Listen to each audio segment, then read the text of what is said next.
চুনো মাছের ঝাল তো তোমরা অনেক রকমভাবেই খেয়েছো। একবার এরকমভাবে খেয়ে দেখো। চুনো মাছ না ভেজে কিরকমভাবে বানাচ্ছি সেটাই তোমাদের সাথে শেয়ার করতে চলেছি। তো আমি সুস্মিতা, স্বাগত আমার রান্নাঘরে।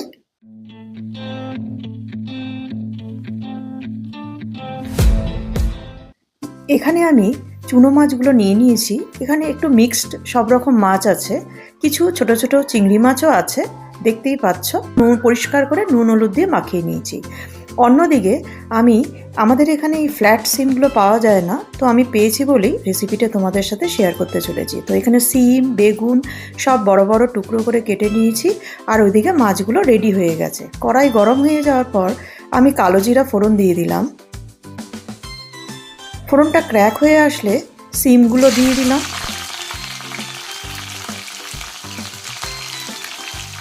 সিমগুলো কিছুক্ষণ ভেজে আসার পর আমি বেগুনের টুকরোগুলো দিয়ে দিলাম।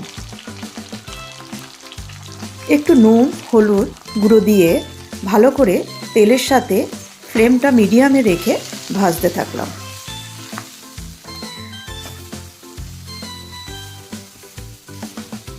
একটু ঢেকে দিলাম। বেশ ভালো করে লাল করে ভেজে নিয়ে সিম আর বেগুন ভাজাটা আমি একটা পাত্রে প্রথমে তুলে নিলাম। আর অন্যদিকে একটা মশলা তৈরি করে নিলাম। যে মশলা, দুটো টমেটো, কিছু আদার টুকরো, সর্ষে জিরে আর তিল নিয়ে নিলাম। সব 1 টেবিল স্পুন করে নিয়েছি। তার একটা ফাইন পেস্ট করে নিলাম। এদিকে আরেকটু তেল অ্যাড করে তেলটা গরম হয়ে আসলে পেস্ট করে রাখা মশলাটা দিয়ে ভালো করে কষাতে থাকলাম। কিছুক্ষণ কষিয়ে তাতে লঙ্কার গুঁড়ো, নুন আর হলুদ গুঁড়ো দিয়ে আরও কিছুক্ষণ কষতে থাকলাম।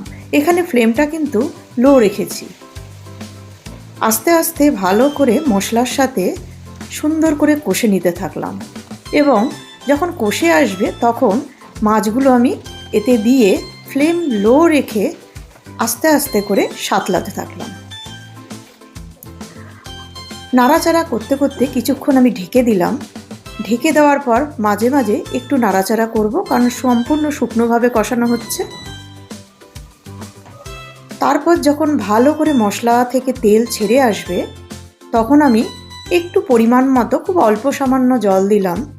জল দিয়ে ঝোলটা ফুটবার জন্য কিছুক্ষণ ছেড়ে দিলাম। আমাদের এখানে ঝোল ফুটে এসছে, তখন ভেজে রাখা বেগুন আর সিমটা তাতে দিয়ে দিলাম, আর নুনটাও একবার চেক করে নিলাম। সম্পূর্ণ ঝোলটা ফুটে আসবার পর কাঁচা লঙ্কা আর ধনেপাতা ছড়িয়ে স্ট্যান্ডিং টাইমে ছেড়ে দিলাম। তারপর গরম গরম ভাতের সাথে পরিবেশন করলাম।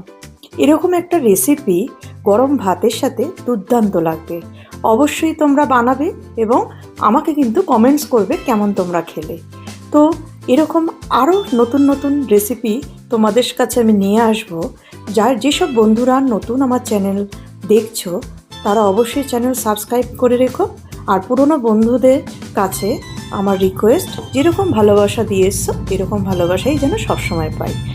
আবার ফিরে আসবো একটা নতুন রেসিপির সাথে। ততদিন তোমরা সুস্থ থেকো, ভালো থেকো এবং আমাকে অবশ্যই ফলো করো।